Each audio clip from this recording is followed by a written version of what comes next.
الحشر ذل المرسلين لواءه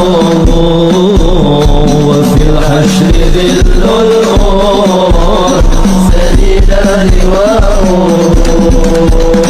وكأنه في يوم الاثنين دائما يخفف عنه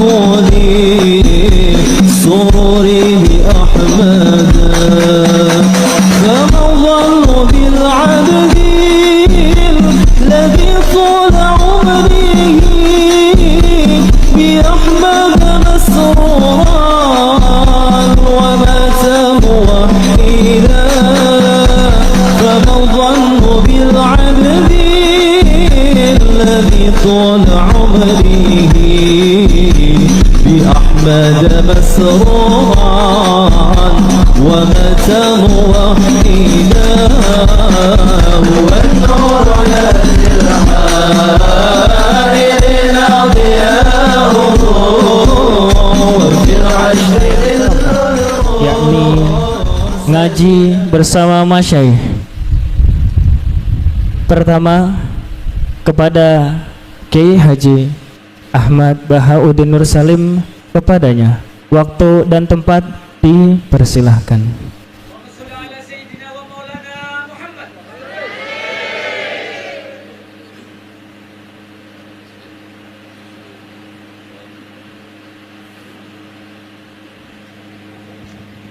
Assalamualaikum warahmatullahi wabarakatuh. Bismillahirrahmanirrahim. Alhamdulillahirabbil alamin wassalatu wassalamu ala asyrofil mursalin sayyidina maulana Muhammadin wa ala alihi wa sahbihi ajmain. Amma ba'du. Yang kita hormati bersama guru kita bersama Kiai Haji Abdul Wahab Maimun, semua keluarga besar Mbah Maimun, Gus Yofur, Neng Nadia, semuanya kita hormati, dari Pertamina semuanya, wonten Mas Ari, wonten Mas Solikin, Mas Latif, semuanya saya hormati. Saya sebetulnya sudah 3 tahun yang lalu sering dimintai ngaji sama Pertamina, dan karena saya sudah daftar jadi resi, tengok-tengok di rumah itu sudah nggak mau ya.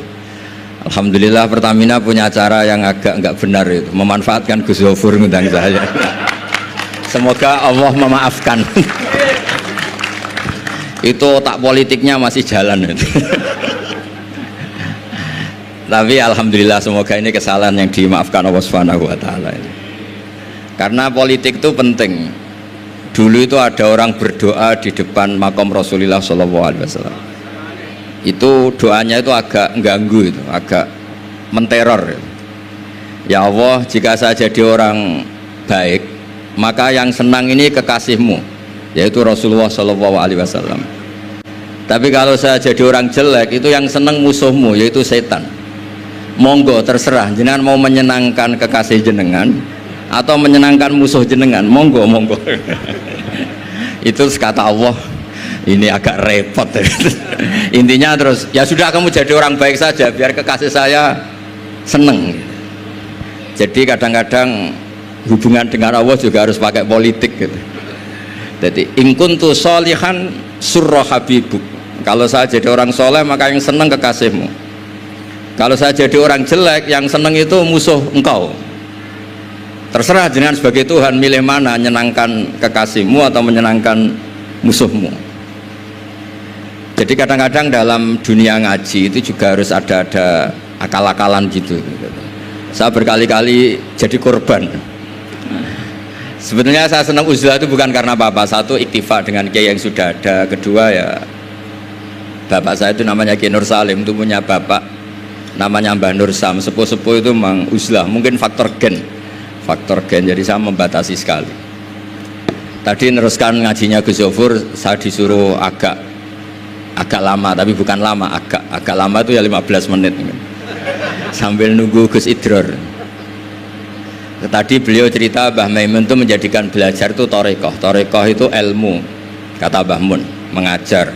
Jadi beliau saking tawaduknya nggak pakai bahasa Arab. Memang teks hadisnya itu Arabnya itu ad-dunya mal'unah, mal'unun ma fiha illa dzikrawah wa mawalahu, aw aliman aw muta'aliman. Jadi dunia ini semuanya terlaknati.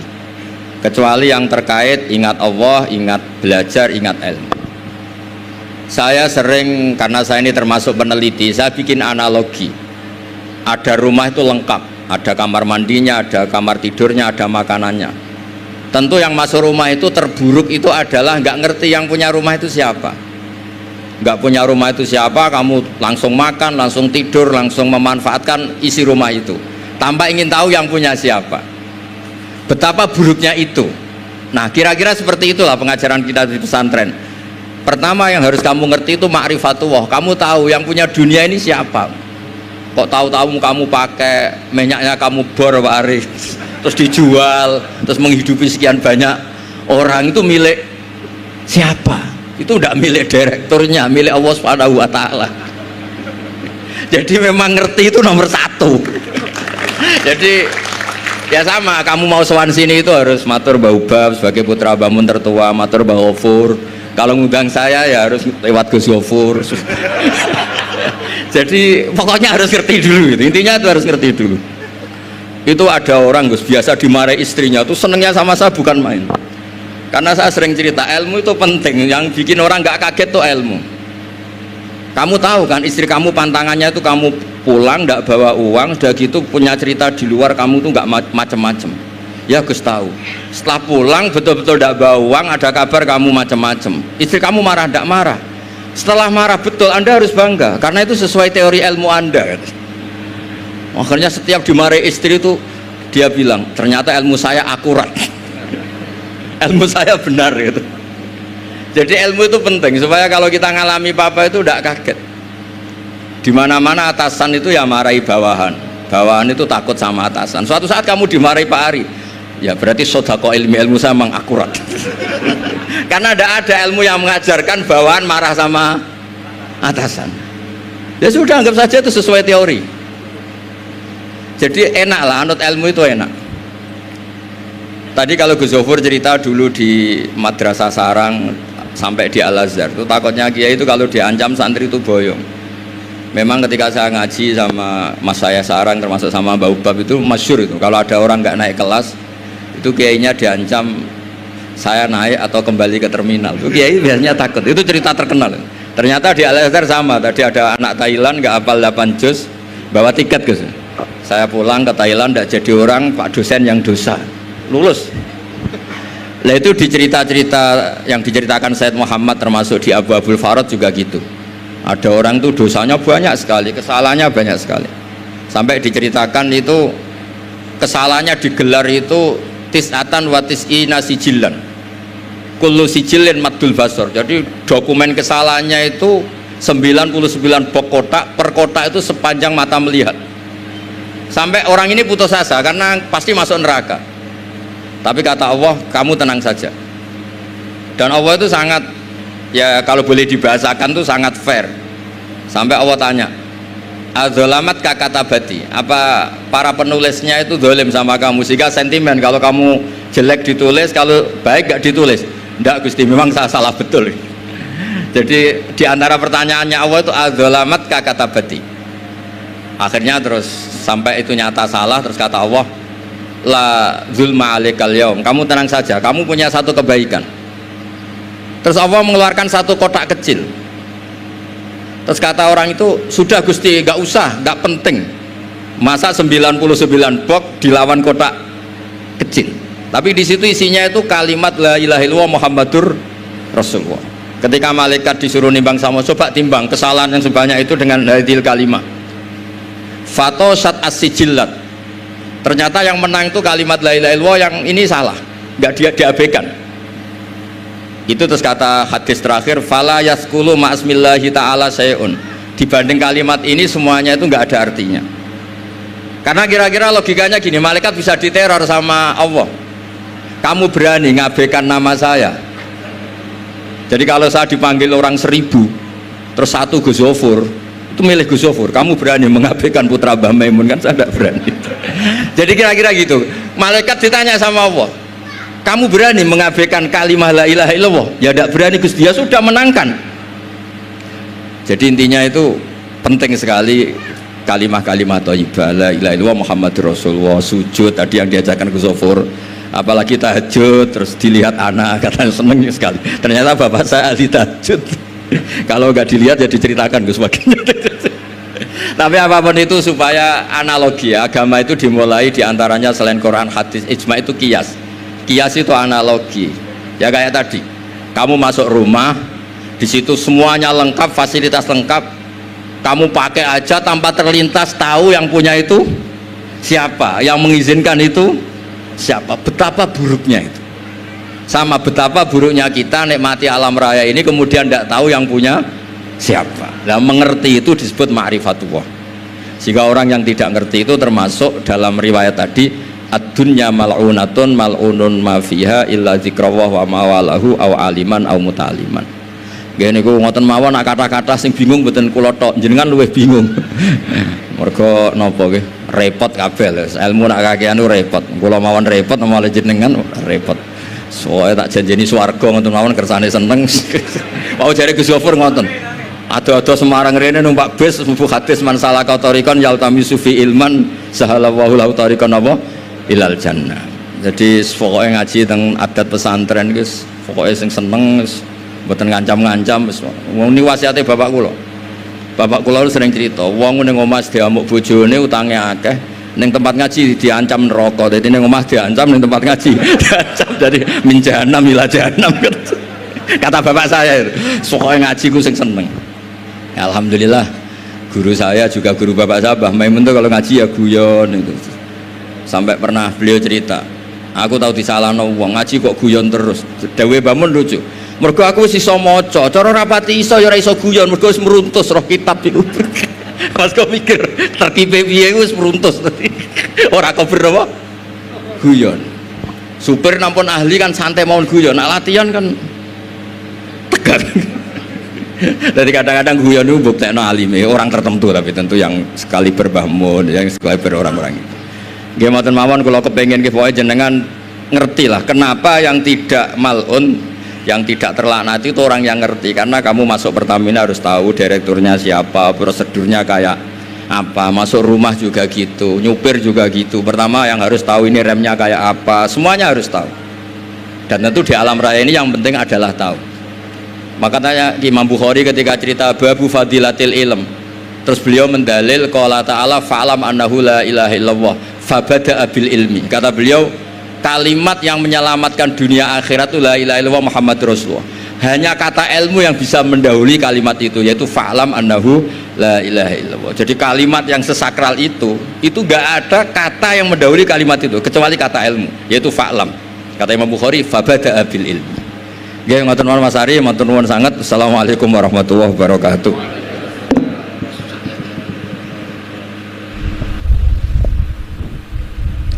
Kepada Kiai Haji Ahmad Bahauddin Nur Salim kita haturkan terima kasih. Assalamualaikum warahmatullahi wabarakatuh.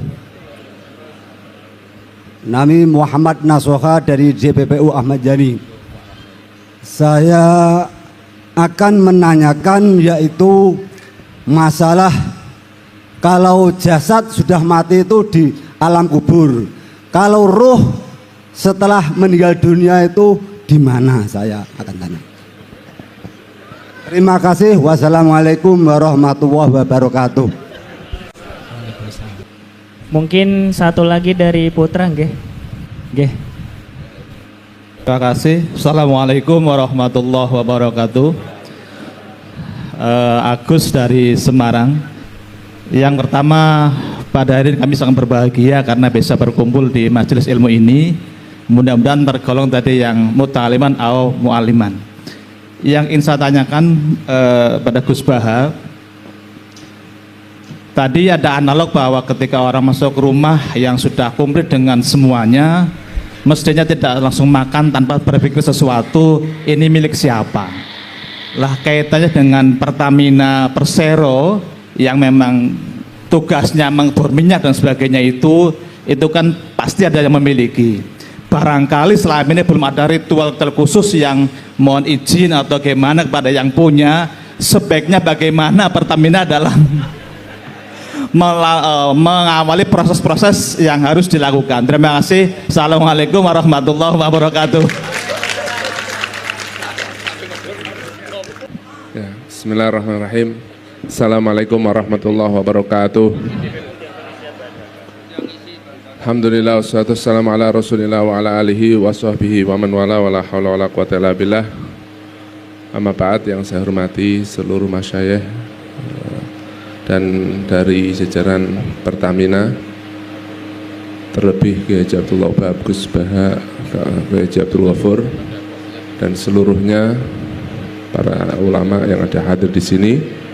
Langsung saja mengenai roh itu yang saya baca. Jadi Al-Quran itu mengatakan kullu syai'in halikun illa wajhah, semua itu akan hancur kecuali Allah subhanahu wa ta'ala.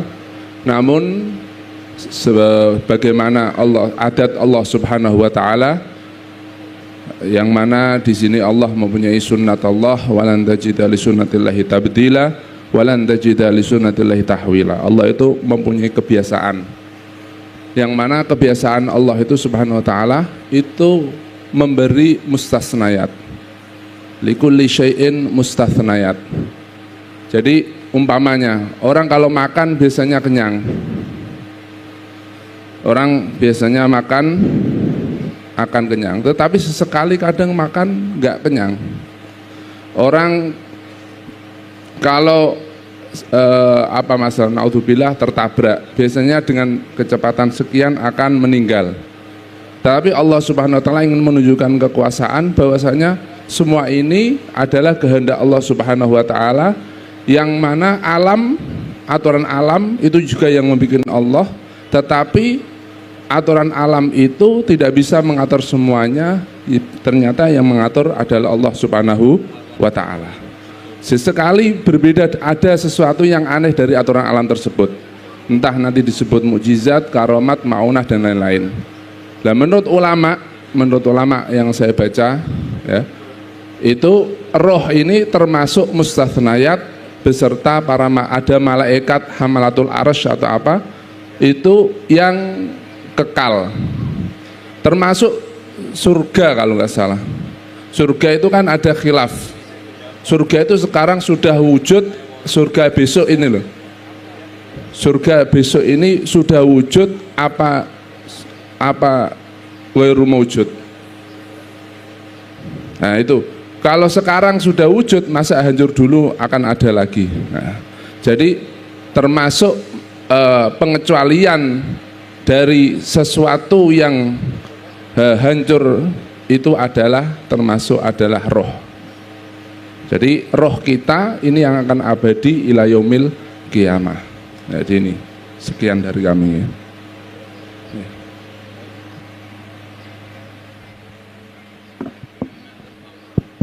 Ya, terima kasih ini ya Mbah Hasyim Asy'ari itu ya.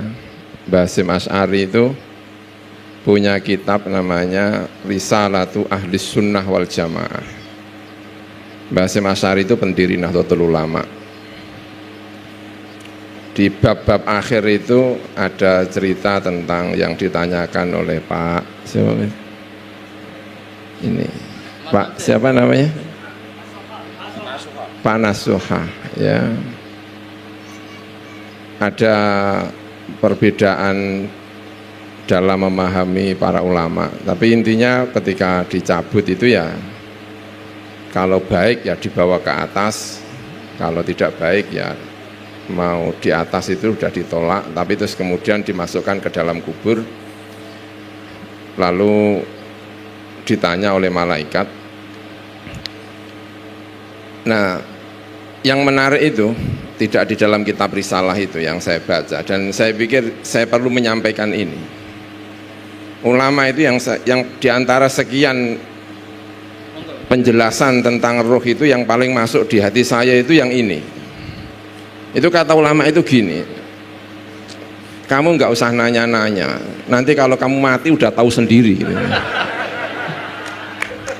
Itu paling berkesan ya.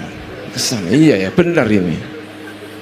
Kenapa kok harus dikhilafkan? Karena ulama itu imajinasi itu macam-macam. Ada yang katanya yang dihidupkan itu badannya cuma atas tok. Ada yang mengatakan semuanya. Ada yang mengatakan lagi saking bingungnya itu ya atasnya tapi bawahnya ikut-ikutan. Nah, itu. Saking imajin terus ulama yang terakhir itu yang menarik. Udahlah nggak usah nanya-nanya. Sebentar lagi kamu mati dan tahu nanti kalau pengen ke dunia nanti bisa cerita-cerita setelah mati tapi.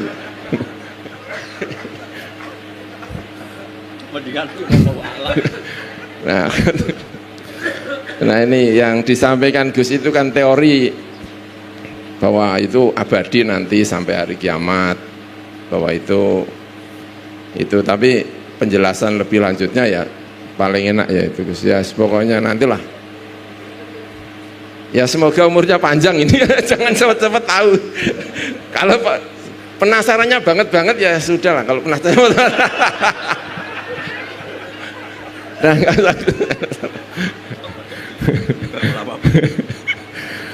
baik, itu yang saya sampaikan. Ini bedanya senior sama junior. Gus itu tuh junior. Jadi ini kasihan ini masa ngeralat jawaban adiknya. Jadi memang di antara cerita kitab tasawuf itu nanti orang paling pinter ketemu sama orang bodoh itu sama-sama kesimpulannya wallahu a'lam.